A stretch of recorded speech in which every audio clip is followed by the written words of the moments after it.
So what I want you to do is just kind of, at the moment, just kind of reflect, write down, or even just consider a couple of things you most want for your kids. Basically, as it pertains to them being adults, what do you want most for them? Even throw it in the chat. I'd love to see what you're thinking. What kind of adults do you want them to be? What do you want them to be able to do? Describe them just in a couple of words, just to kind of narrow down what might be really important for you, and throw them down in the chat. I'd like to see what you come up with.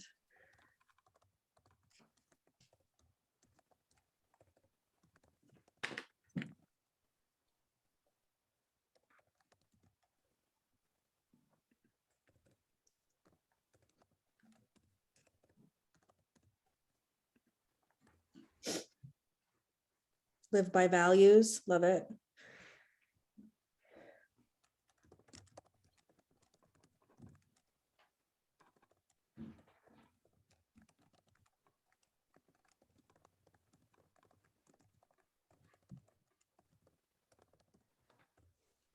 To be happy, self-aware, socially aware, advocate for themselves and their loved ones.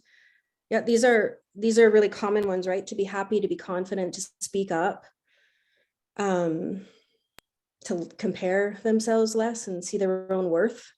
And so, how do we do that, right, without sabotaging it? Because I think sometimes we can, and it's never intentional.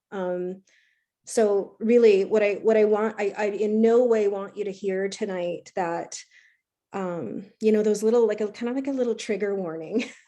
I don't want you in any way to hear criticism or blame or judgment.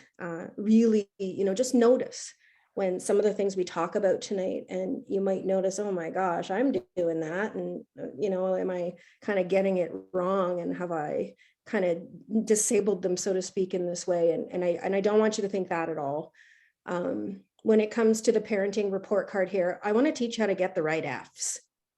And really be proud of those. And then, of course, how you might also reflect and look at other ways that you might work towards some other things to help them out.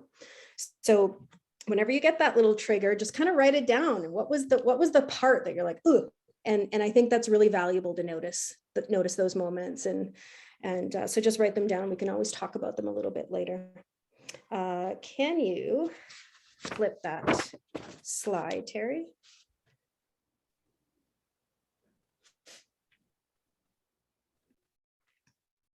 Okay.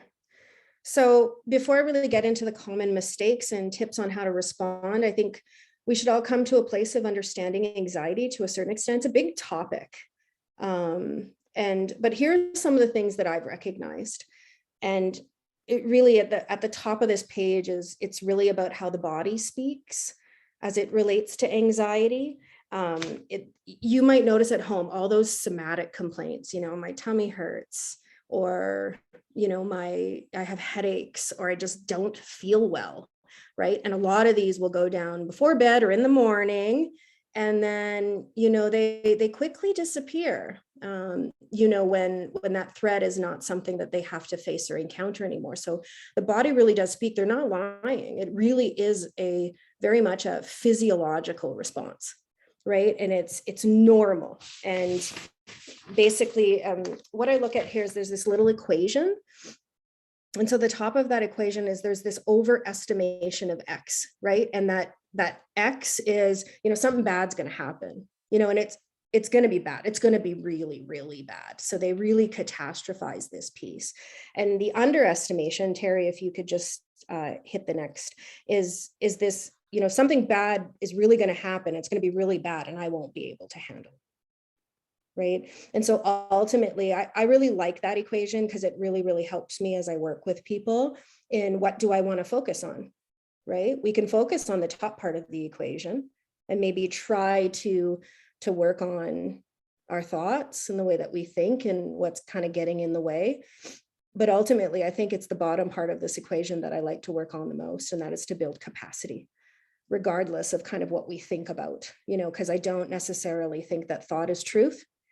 And we can get it wrong a lot, and it's not always fact. And it really is just our brain trying to keep us safe, and some of those worried thoughts are going to get in the way. So it's kind of like, this at the bottom there, that, the brain is much like your house alarm, your fire alarm. And so, it basically is a that part of the amygdala that has that alarm in our own brains about threat. And we get it wrong a lot. We have consistent false alarms, much like burning toast. That alarm's going to go off regardless.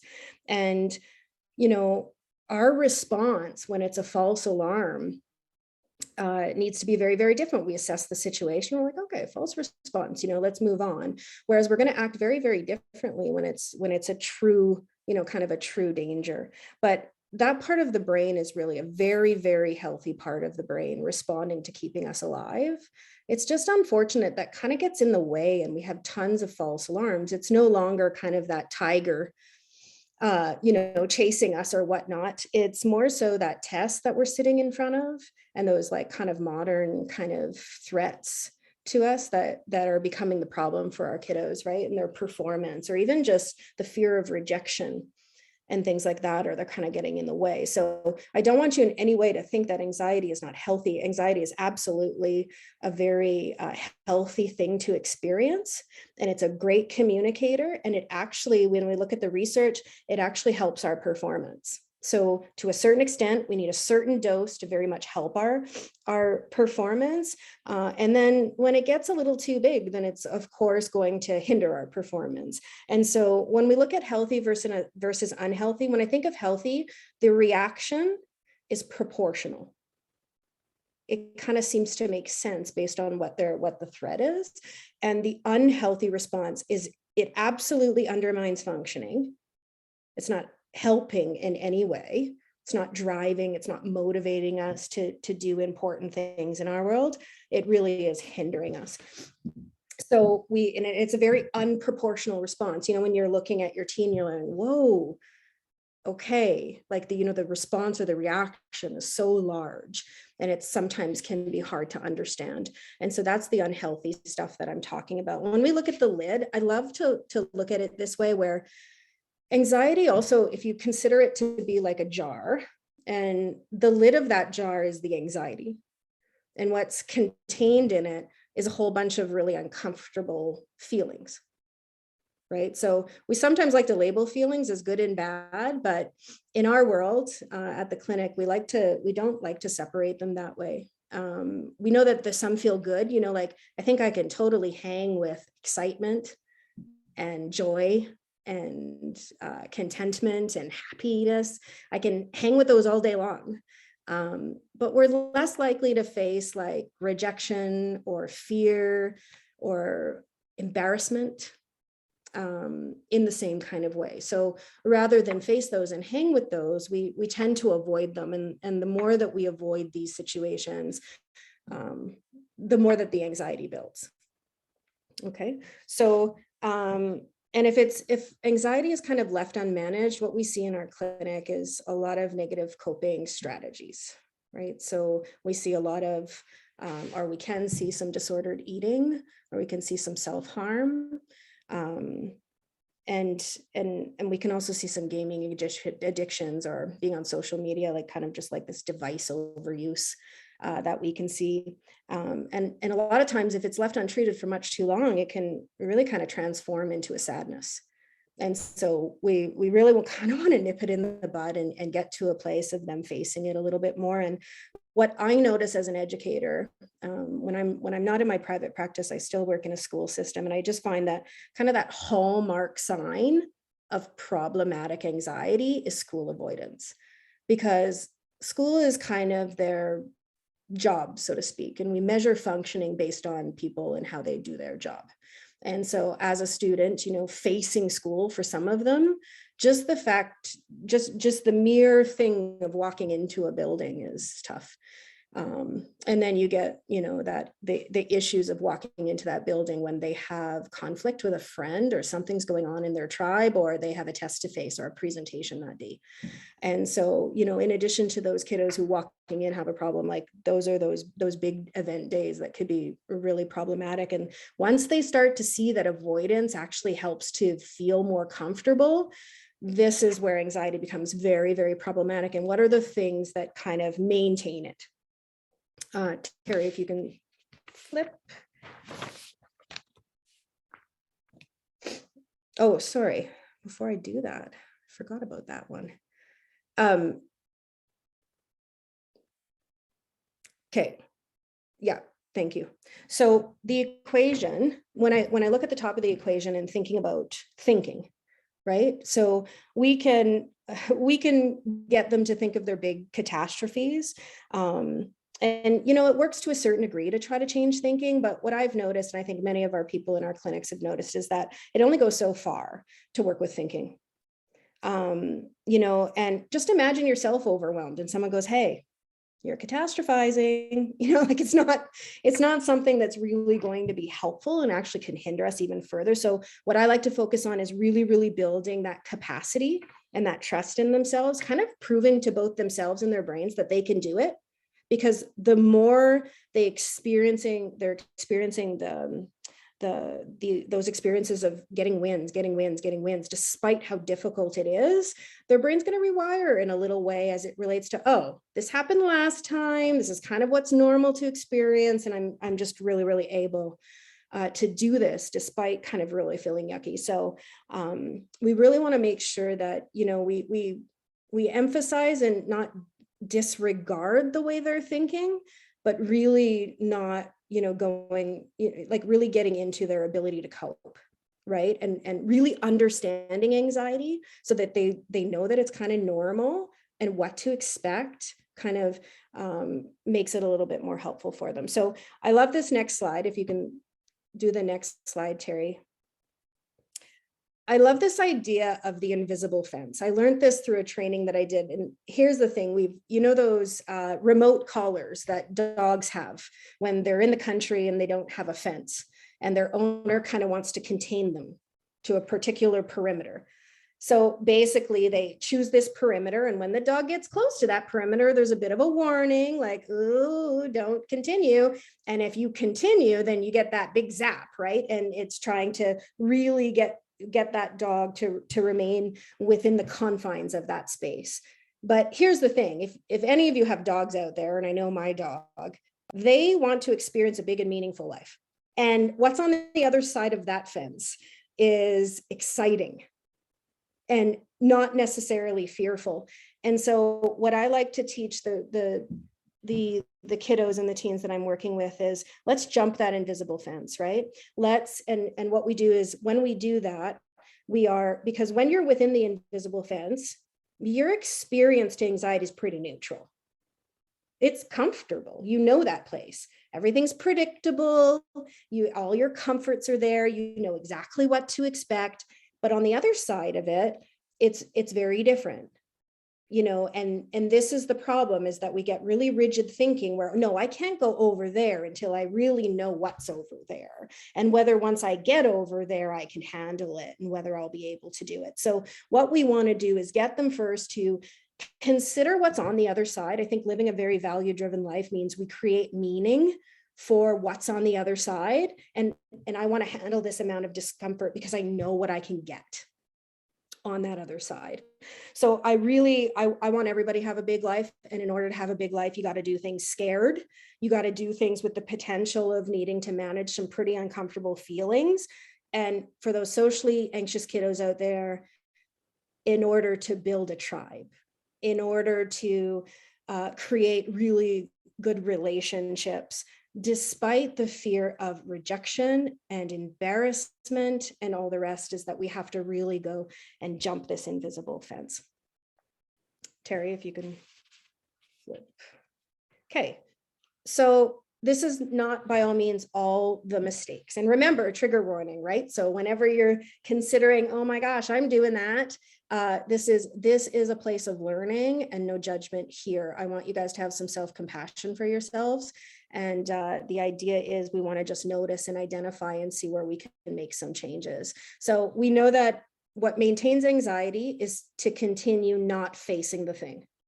So avoidance is what maintains anxiety. What also maintains anxiety is all the safety behaviors that can go along with it. Like, hey, Ma, I can do that, but can you check for me? Can you make sure for me? Can you? And all these kind of compulsive behaviors that just make you overwhelmed by having to kind of pave the way so to ensure that they'll do it. So those are the two. So if we have the mindset that those are the two things that maintain anxiety, then what we have to do is try very hard not to be on anxiety's side. Right. And we all do it. We all make these mistakes and we're like, man, I was on anxiety side that day. Like I just really accommodated, or I really like played the role. And I was just so tired. I just wanted to kind of just make sure. I just didn't want to have that fight. You know what I mean? But I think a lot of times we want to make sure that we're really fighting against those things that maintain it. One of the things that really is not helpful, even though in your heart feels to be, is reassurance. So when we reassure our kiddos, like, don't worry, everything's going to be okay, right? What the message that I like to share is, instead, something bad could happen, right? Life's full of the good, the bad, the ugly.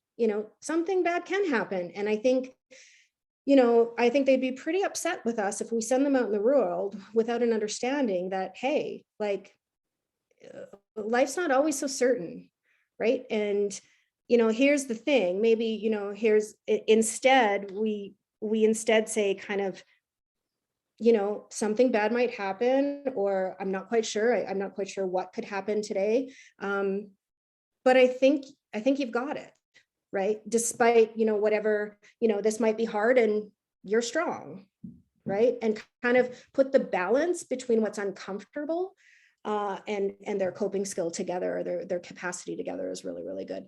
So here are some of the things in addition to reassurance. Reassurance is a big culprit, and we really want to minimize those as much as possible. So I really want you to get an F in reassurance for sure.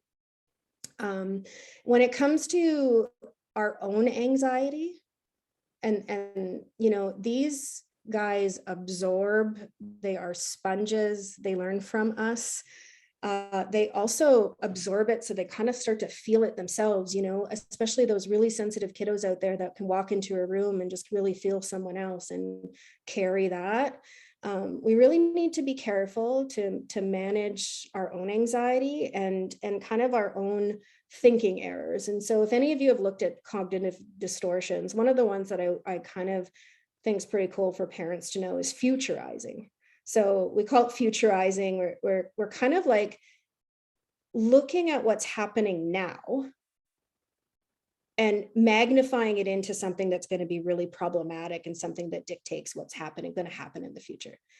And I think magnifying that is problematic in itself and could potentially make a situation worse.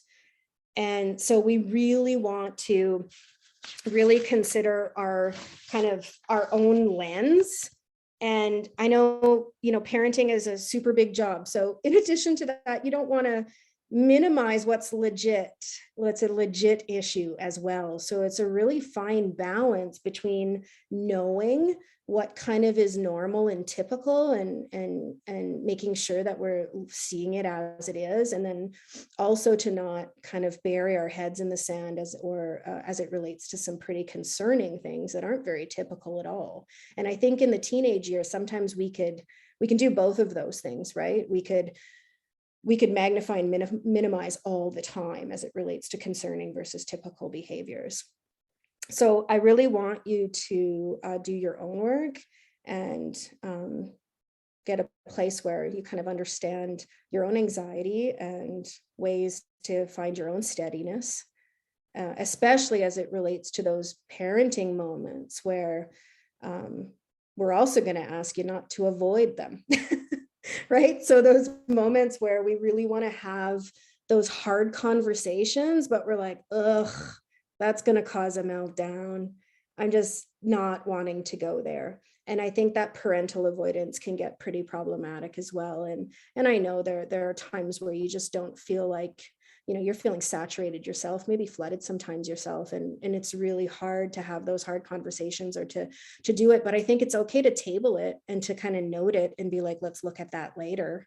Right. And so just noting it, I think, is super important, that it's not being ignored in some way, and to look back on it.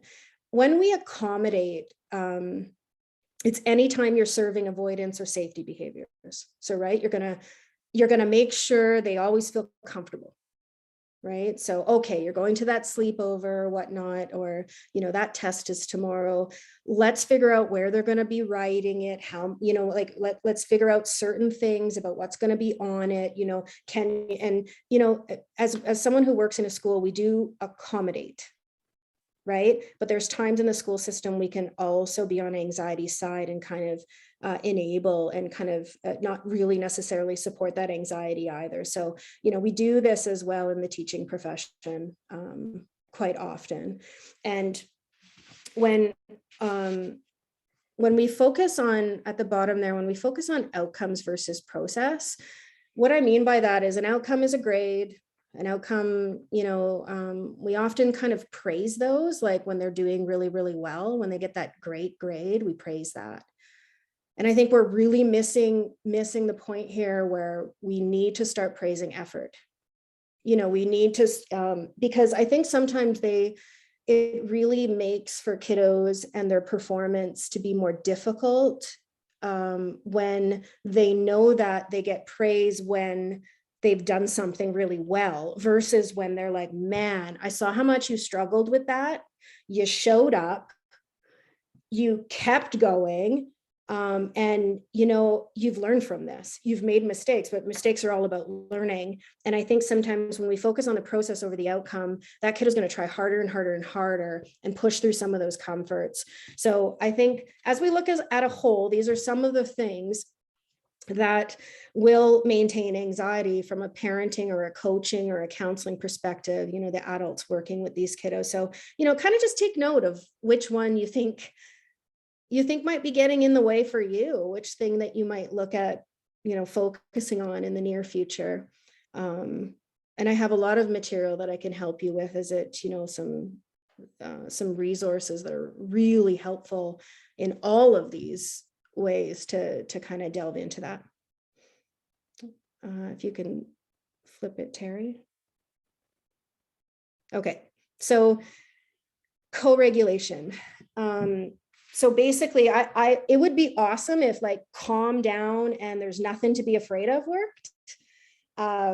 It just does not work. And I think, to a certain extent, if we're going to problem solve and we're going to use this part of the brain, behind the forehead here is kind of our thinking part. If we're going to really use that part of the brain, we really have to calm the lower part of the brain, is where that anxiety center is. And as soon as we calm that part, we kind of are able to get to a wise mind. We talk about very, very often, we have three minds. We have a really emotional mind, and that's where that anxiety piece would come in, or fear. Or sadness, just all those emotions that you're aware of. And then we also have the thinking part of the mind, that rational part of the mind, which is really linear and thoughtful and tries to make sense of things with language and patterns and all the rest. And then I think, what's really best is, we don't want our emotion mind driving us, and nor do we want our thinking mind driving us. But what we really want is when those two kind of intersect, and when our head and our hearts are kind of coming together in this wise place that also has gut intuition. I think that's when we're really doing a good job of making decisions. Because when you're really, really anxious, you're abrupt to make decisions. You're talking really fast. You're not really in a place to make really good decisions. And the same with our kiddos. We first have to help regulate them. And so in order to do that, we got to keep our top on. And what I suggest here in order to support this is just work with the emotion. Like, yeah, you look really scared about this. And that makes a lot of sense, because there's so much pressure at school. right? And there's so much competition and there's so much comparison. And, you really care about doing well. Like I just love that about you, like you really push to do really, really well.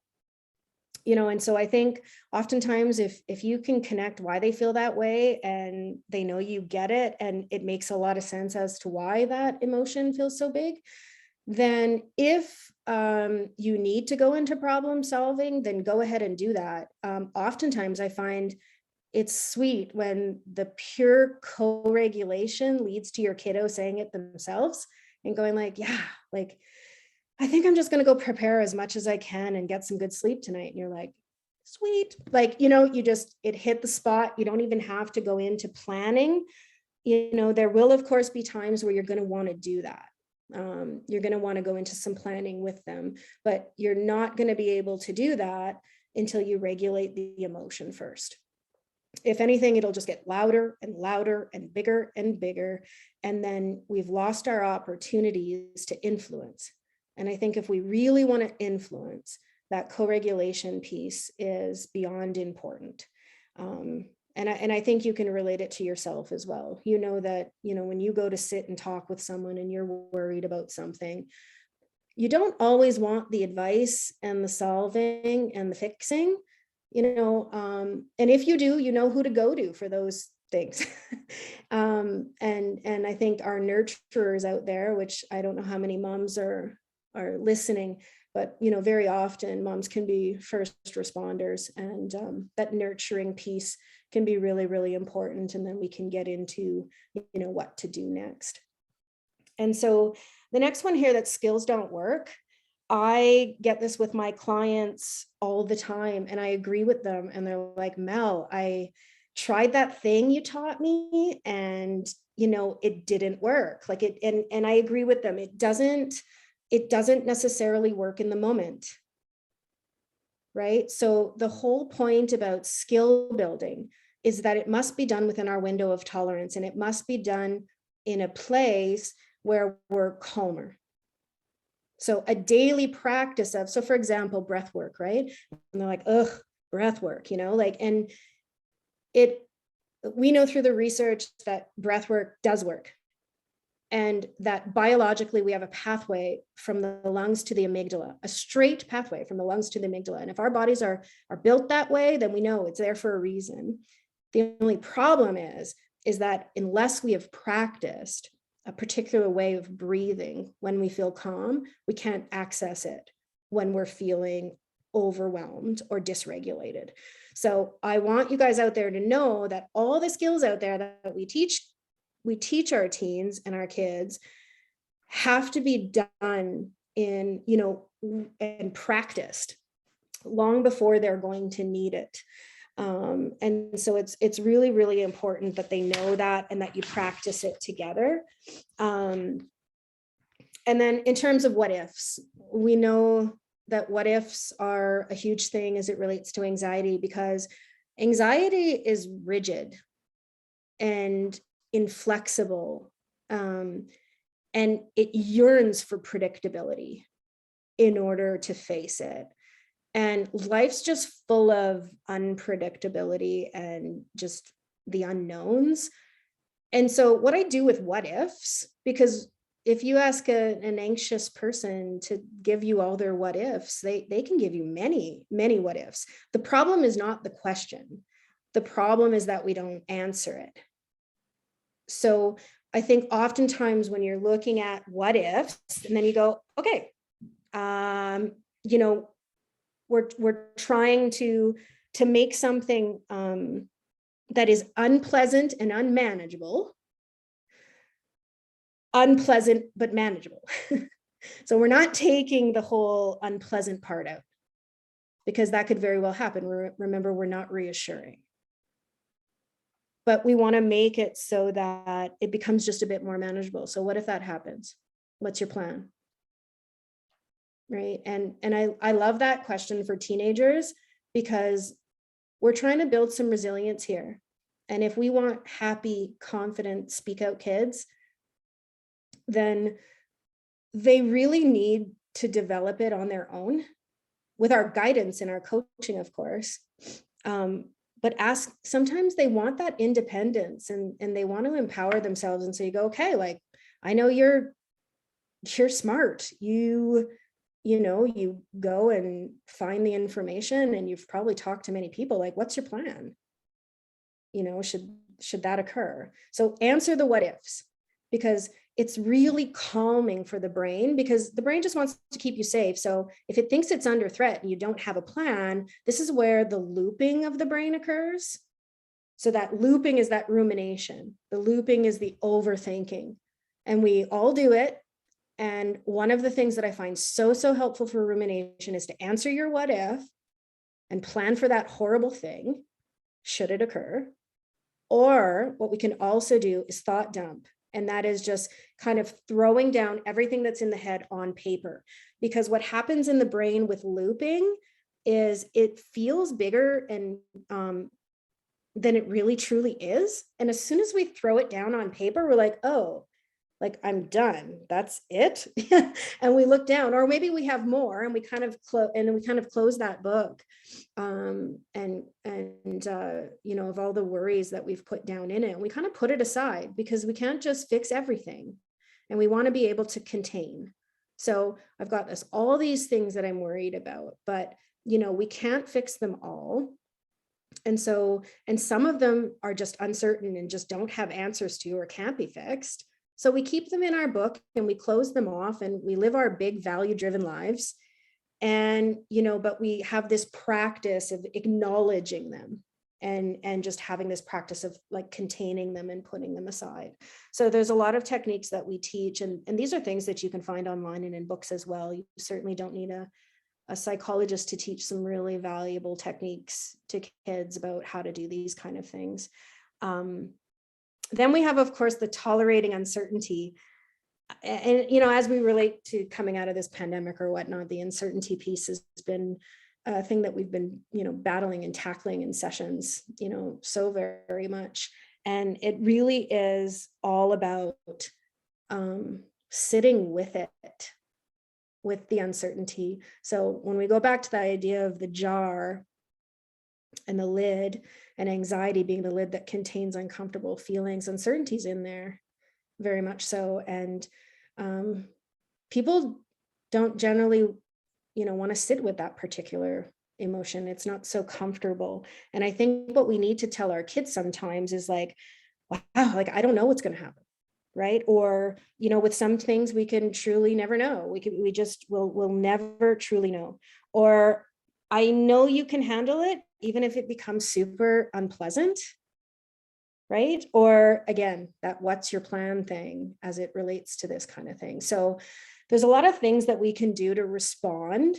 And even if you get the eye rolls, and even if you get you don't get it, they are really super big sponges to everything you say. And maybe what you need to do is model it in your own life, where they see you kind of showing it and modeling it in a way where they can see it in action, and then they start to see how valuable it can be in their own lives, right? But even if I'm telling you, even if you get the eye rolls, you're still sharing the material, still trying to have those hard conversations, you're still trying to co-regulate and all that kind of stuff, because anxiety can be a really difficult thing to tackle. And what we haven't mentioned quite yet is that, anxiety can very much be very complicated, and it could be related to trauma, where the brain has kind of created some files as it relates to, being part of a tribe, or being rejected, or embarrassing yourself in class or whatnot. And it really makes for anxiety being a little bit more challenging, because that healthy brain is just trying to keep you safe, and it thinks that doing those things are damaging or dangerous. And especially if they were really distressing, and especially if they were done when we look from it from a developmental lens, when it's done when they're young. And it's these really pivotal moments of opening up and speaking out, and then just getting that shut down for whatever situation they have. It can be really hard for the brain to process those things. So we have, really great trauma treatments that help to process anxiety when it really is fueled and has been linked and attached to trauma, or when it's been linked to attachment wounds or attachment issues. So that goes beyond kind of the scope of this, but I just want to make sure, I don't know who's in the audience and what your experiences are. So I just want to make sure I'm not minimizing your experience by not mentioning that, a lot of these things seem so simple, and yet you're having trouble managing those things. And that's when things are just a little bit more complicated and can use some professional support. Terry, can you go to the next slide? Okay. So this is the story of two wolves, and some of you might have heard of this. And it's a Cherokee legend, and it speaks of it's the story of an elder who's speaking to his grandson about the fact that what lives within us is a battle between two wolves, and that all people have this battle. And that it's this battle between, this black wolf and this white wolf. And the black wolf is, kind of all those things that, that we've talked about, all those uncomfortable kind of yucks, the, kind of the comparison, the competition, all of the negative or uncomfortable feelings. And then the white wolf is kind of like the confidence and the self-compassion and the part of us that allow ourselves to make mistakes, and the curious part of us and the excited part of us. And so the grandson is listening to this story, and he says, well, grandfather, which one wins? And the grandfather says, the one you feed. So really what we want to do, even when we're parenting or when we're just being with ourselves, is to kind of provide a lens. And they both exist, so we can't deny the fact that the black one is there. They both very much exist, and we have to notice those things. But at the same time, the things that we want to feed are those that, and especially as it relates to anxiety anyways, is courage, right? The courage, the bravery, the face it despite the scared, the do it despite the fact that you may get rejected. Because I think a lot of our social kiddos out there put up these walls, and what's on the other side of those walls is one or two friends that actually could be wonderful for them. But for the fear of rejection, they kind of close off to all of it. And it ends up, if we want them to have big and beautiful lives, very oftentimes, no matter if they're highly sensitive and no matter if they're introverted, that does not mean that they don't need social support and connection.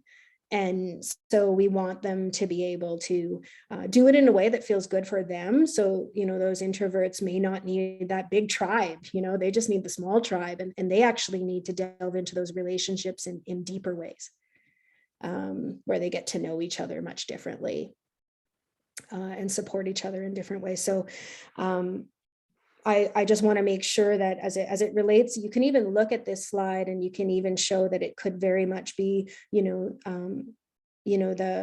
black wolf being like the avoidance and the safety behaviors, versus all that other stuff we're getting F's on, which we'll look at the end in terms of all the things I want you getting F's on and that you're going to be okay with. And even though your kid's going to judge you for it, and even though they're going to send some words your way about that not feeling so great, we're gonna still practice the things that we know are important to do.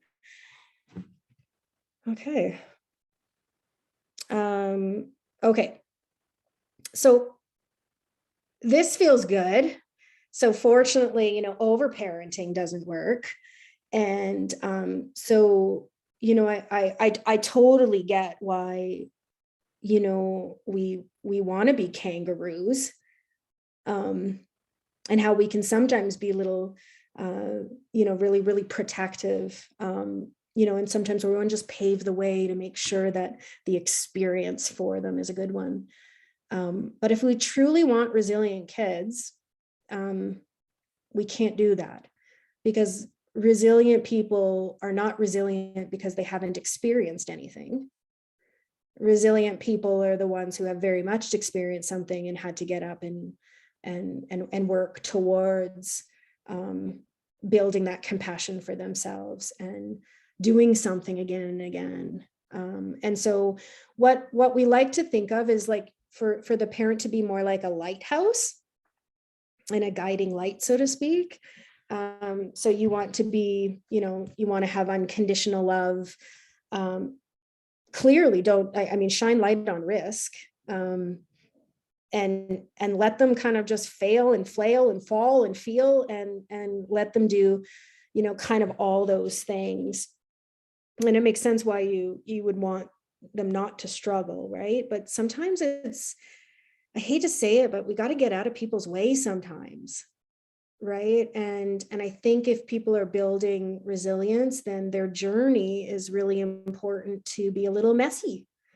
And I'm not speaking of those, those really concerning behaviors kiddos have. I'm not talking about those coping strategies where we know things have gotten out of control, but more so about other things. And when I do some parent coaching in the clinic,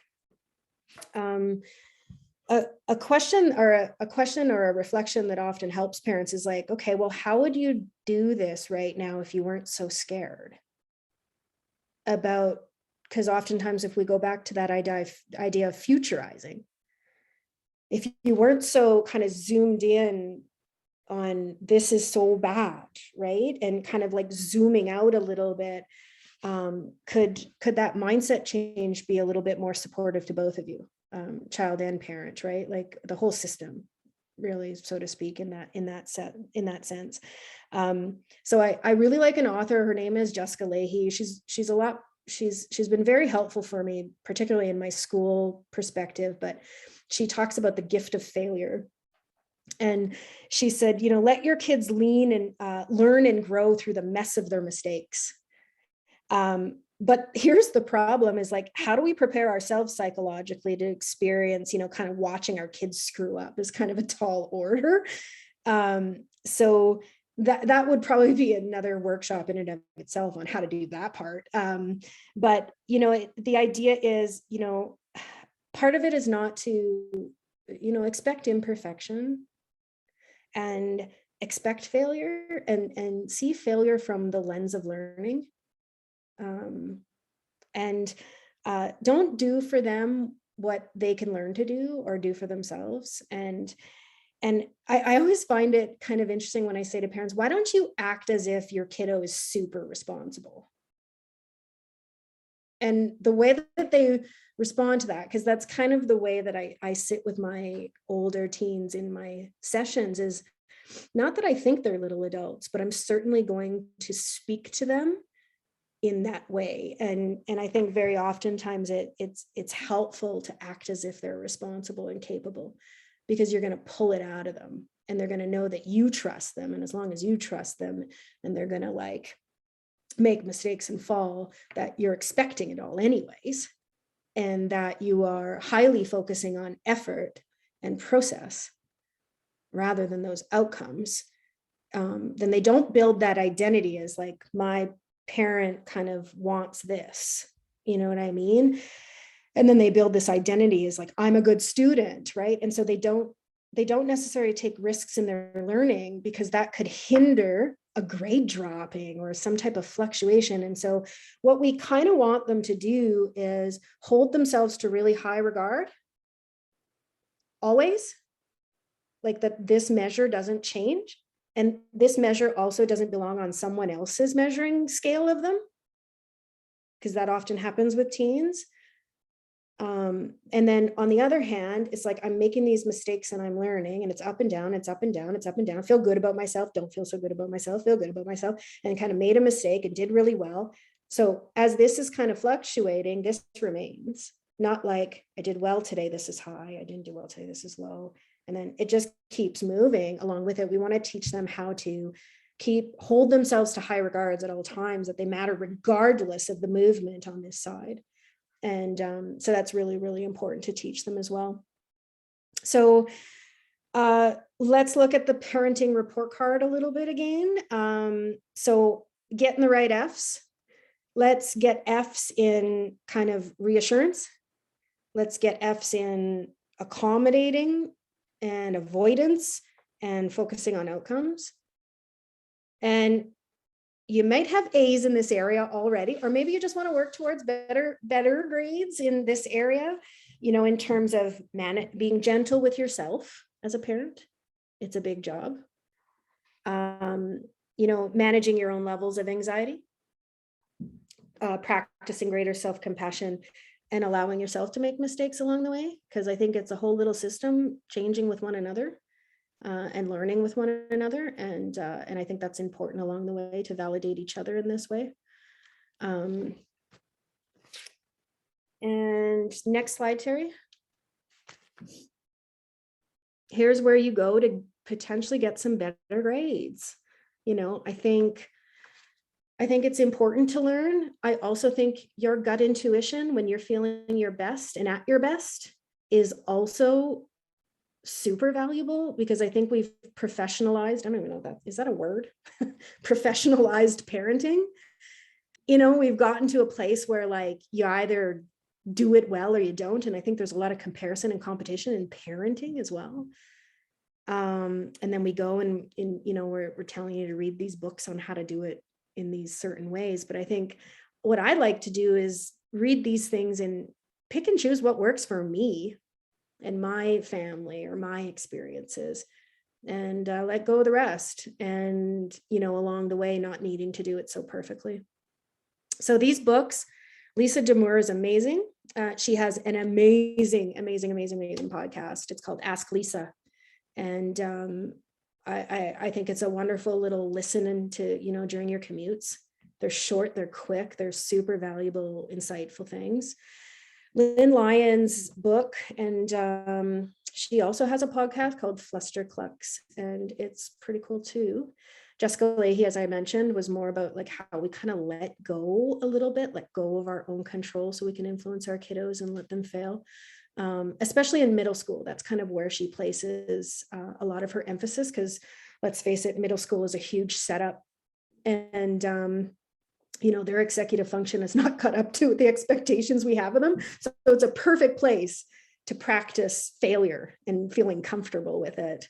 And then some great websites. Hey Sigmund, especially for the video library that she has, really amazing articles as well. And Anxiety Canada is always just a place to get your real evidence-based research kind of information.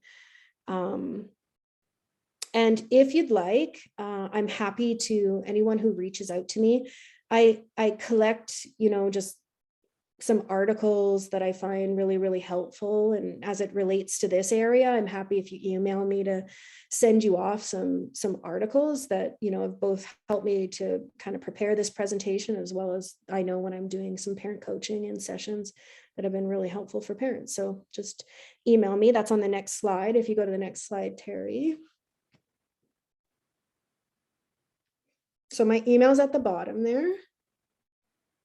And, it's your turn now. So, even if you feel uncomfortable, like showing us your camera or, asking a question or whatever, here's your time to kind of, also play a little bit with your levels of discomfort to participate in these kind of things. I'm happy to answer any questions that people have, or just insights or anything.